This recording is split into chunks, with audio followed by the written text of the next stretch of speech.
Hi everyone. Most of the questions that we get are basically what we do if we're going to plant, obviously, alpines in a container, such as a tub or a pot or a basket even. If it's a hanging basket, we always recommend that you use ideally wicker, basically because there's the air around the roots and around the soil. It'll allow for good drainage. And it's potentially porous. That's what I mean.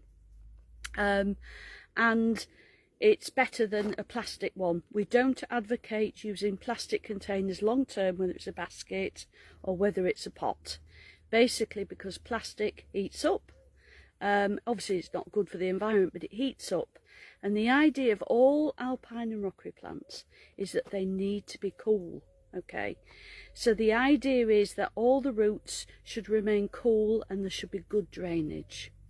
In terms of pots, we recommend terracotta, such as something like this, for example, with a good hole in the base, a nice little round pot, something like that. You could also use ceramic, because of course that reflects the heat off the pot itself, and of course your traditional stone, and you can get renatured stone and things like that, like we use when we're exhibiting, so they're a little bit lighter than your traditional stone.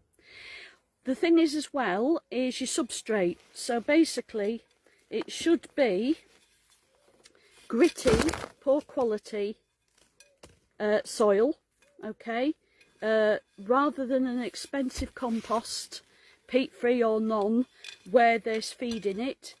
The idea is that alpine and rockery plants don't need a lot of feed. Think about where they actually grow.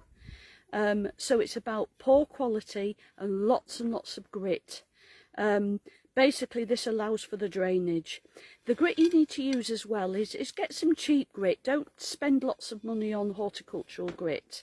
That's great for the top, when you're actually putting the top around your plants, your planter or the ground, because that's more decorative. But it's about using any cheap grit that you can afford, basically. The idea of the substrates, it's nice and cheap. And then the planting.